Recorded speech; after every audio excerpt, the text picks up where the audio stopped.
औज़ुबिल्लाहिमिनश्शैतानिर्रजीम बिस्मिल्लाहिर्रहमानिर्रहीम। आज का जो हमारा इशू है तारक अजीज़। तारक अजीज़ वो शख्सियत हैं जिनकी एक अपनी पहचान थी। पाकिस्तान की वो मोतबर शख्सियत थी जिन्होंने हर नई नस्ल, पुरानी नस्ल, जो आज से 35 साल पहले, 40 साल पहले जो लोग टीवी देखते थे, पीटीवी की पहचान थी, वो शख्सियत थी जिनकी आज हमारे पास वो अल्फाज नहीं है उनके लिए अदा किए जाएं। तारक अजीज़ साहब आज हमसे बिछड़ गए हैं। इंतहाई अफसोसनाक खबर है ये।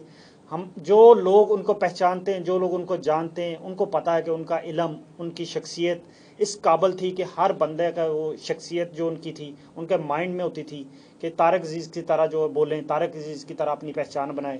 लेकिन वो अपनी पहचान आप थे। उनकी कमी जो कोई भी पूरी नहीं कर सकता।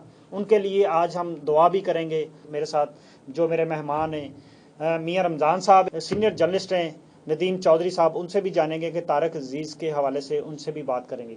नदीम चौधरी साहब, आप बताइए कि तारक अजीज़ जो हमारी पुरानी नस्ल, जो आज से 35-40 साल पहले जो लोग थे और आज नई नस्ल, उनमें वो फेमस शख्सियत थी, तो आप उनकी शख्सियत पे कुछ तबसरा करेंगे, कुछ बताएंगे कि वो किस तरह की शख्सियत थी उनकी? वो हर रूप में बाकमाल इंसान थे और उनकी वजह शोहरत उनकी फिल्बदी गुफ्तगू थी, जो वो फिल्बदी गुफ्तगू करते थे, मगर वो एक बाकमाल शख्सियत थे मरहूम। मेरी उनसे पहली मुलाकात कराची पाकिस्तान टेलीविज़न सेंटर में हुई थी।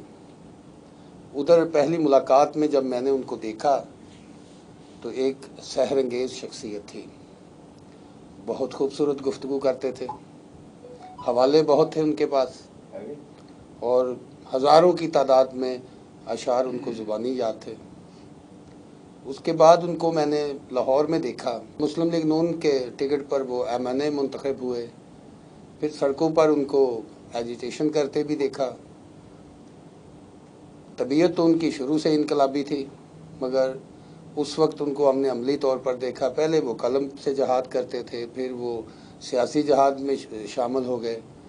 उनके बारे में ये साहिवाल की जो धरती है जिसने मुनीर नियाज़ी ऐसा शायर पैदा किया, वहाँ से तारक अजीज़ भी आए। एक बड़े इंसान थे, खुदा उनकी मग़फ़िरत फरमाए। जी बिल्कुल, मेरे साथ इस वक्त मौजूद हैं मियाँ रमज़ान साहब। तो इस हवाले से कि बच्चे बड़े बूढ़े तमाम देखते रहे हैं, तो आपने भी उनको टीवी पे बहुत सारा मैंने भी उनको बहुत टीवी पे देखा है। मेरे हिसाब से वो पाकिस्तान के इंतहाई मोतबर और बहुत ही दलेर इंसान थे। तो इस हवाले से आप उनकी शख्सियत पे कुछ रोशनी डालें कि जो नई नस्ल को जी देखिए, वो पाकिस्तान के जो है ना बहुत बड़े शायर कंपेयर थे, ठीक है। अच्छा जी, ये तारक अजीज़ पाकिस्तान की ऐसी शख्सियत थी, तो मियाँ रमज़ान साहब आप बताइएगा कि उनकी शख्सियत के हवाले से आपने भी बहुत सारे नीलामगर देखे होंगे, उनसे आपकी कहीं मुलाकात भी हुई होगी, तो नई नस्ल के लिए कोई आप उनके लिए कोई जी, तारक अजीज़ बहुत बड़ा सानिया है पाकिस्तान के लिए, ठीक है। तो ये पाकिस्तान के बहुत बड़े कंपेयर शायर थे जो अब हम में से जुदा हो चुके हैं, ठीक है।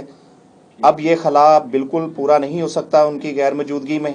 अच्छा जी, मियाँ रमज़ान साहब ने भी अपनी बात मुकम्मल की। उनका कहना था कि तारक अजीज़ जो हैं वो बहुत बड़े जो एंकर थे, बहुत बड़े कंपेयर थे और उनके दानिश्वर भी थे। सियासी उनकी बहुत सारी बसारत थी। सियासी तौर पे वो मुस्लिम लीग नून को लाइक करते थे और उनकी प्लेटफार्म, मुस्लिम लीग नून के प्लेटफार्म से उन्होंने इलेक्शन भी लड़ा और उसे जीता भी, असम्बली में भी गए, असम्बली मेंबर भी रहे। तो ये तो एक अलहदा उनकी पहचान थी। लेकिन तारक अजीज़ जो है, मैं समझता हूँ कि इल्म का एक कहवारा थे, इल्म का एक समंदर थे। उनके पास जितनी इन्फॉर्मेशन थी, जिन लोगों ने उनसे, जो लोग उनसे मिले हैं, जिन लोगों ने उनके पास, जिन लोगों को उनके पास बैठने का मौका मिला है, जिन लोगों को उनके साथ बात करने का मौका मिला है, वो कभी भी उनको नहीं भुला सकते। तारक अजीज़ की एक अपनी पहचान थी और आज वो हमसे बिछड़ गए इंतहाई अफसोस के साथ। आज मैं ये बता रहा हूँ कि तारक अजीज़ हम में नहीं है। हम बात कर रहे थे तारक अजीज़ पे। तारक अजीज़ वो शख्सियत हैं, वो पहचान है, वो हमारा सासा हैं जिन्हें हम भुला नहीं सकते। तो मैं फिर नदीम चौधरी साहब से बात करूंगा। नदीम चौधरी साहब, आप बताएं कि तारक अजीज़ एक अपनी पहचान आप थे, तो आपकी उनसे मुलाकात भी हुई है, आप उनके साथ आपकी सिटिंग भी रही है, तो मज़ीद कोई उनके हवाले से शेयर करें ताकि हमारी नई नस्ल को उनका पता चल सके। तारक अजीज़ मरहूम की शख्सियत का एक अहम पहलू ये था कि वो पाकिस्तान से लाजवाल मोहब्बत करते थे, बल्कि उनके वालिद अजीज़ पाकिस्तानी, उन्होंने तो अपने पाकिस्तान को اپنے نام کا حصہ بنا لیا تھا۔ طارق عزیز کی رحلت بلا شبہ پاکستان کے لیے ایک بڑا سانحہ عظیم ہے۔ اس کی ایک بہت بڑی وجہ یہ ہے کہ آج اگر میں اپنے فن کے ایوانوں میں دیکھتا ہوں تو وہاں پہ اتنا با علم، اتنا باشعور انسان مجھے خام خواہ نظر آتا ہے۔ دعویٰ تو کوئی بھی کر سکتا ہے مگر میری نظر میں ایسا نہیں ہے۔ طارق عزیز جہاں ایک، میں نے جیسے پہلے عرض کیا، جہاں وہ ایک اچھے صداکار تھے، وہاں وہ ایک اچھے رائٹر بھی تھے، ایک اچھے ادیب تھے، اچھے شاعر تھے، اچھے سیاستدان تھے۔ ان کی شخصیت، وہ ایک ہمہ جہت شخصیت کے مالک تھے۔ کہیں بھی وہ گئے، خصوصاً ان کا پروگرام نیلام گھر میں جب میں ان کو دیکھتا تھا تو اس وقت ہمارا زمانہ طالب علمی تھا، بچپن تھا۔ وہ جس شفقت کے ساتھ اپنے مہمانوں سے پیش آتے تھے، اور پھر ان کے پاس وہ مہمان آتے تھے جو ایکٹر ہوتے تھے یا، اور ان کی حوصلہ افزائی بہت کرتے تھے۔ کچھ گلوکار آئے، انہوں نے جن کی حوصلہ افزائی کی آج وہ اس ملک کا بڑا نام ہے۔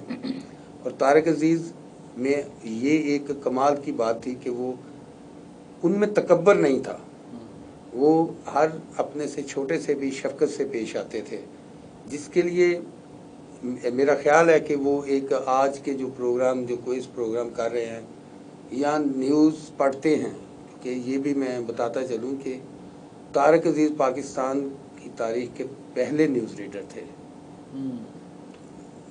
آنے والوں نے ان کے کام سے کیا سیکھا یہ ایک الگ بحث ہے، مگر طارق عزیز ایک بڑے انسان تھے، خدا ان کی مغفرت فرمائے۔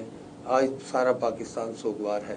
سر صاحب، جیسے آپ نے بات کی کہ وہ ایک سمندر تھے، اپنے اندر آپ سمائے ہوئے تھے، لیکن ایک چیز آپ بھول گئے ہیں، طارق عزیز فنکار بھی تھے۔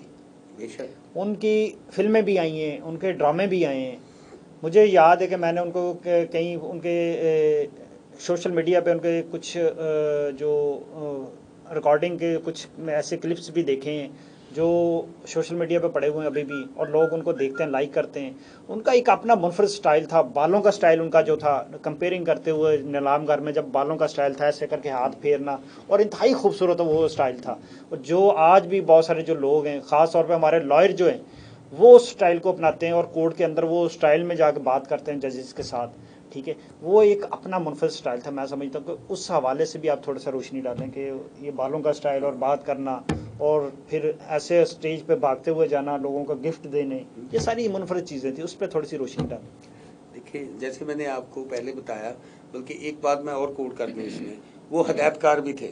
انہوں نے کچھ فلموں کو ڈائریکٹ بھی کیا، اور جو ان کا سٹائل کی آپ بات کرتے ہیں تو اس میں تو کوئی دو رائے نہیں ہے کہ وہ اپنے دور کے ایک صفحہ اول کے اداکار، صفحہ اول کے شاعر، ادیب، اور خصوصاً صداکاری میں وہ ایک بہت بڑا نام تھا۔ پھر اس کے بعد جو نیلام گھر نے، جہاں نیلام گھر کو پوری دنیا میں سراہا گیا، دیکھا گیا، اسی نیلام گھر نے طارق عزیز کو بھی امر کر دیا۔ طارق عزیز اور نیلام گھر دونوں لازم المظلوم تھے، یہ دونوں ایک دوسرے کے لیے۔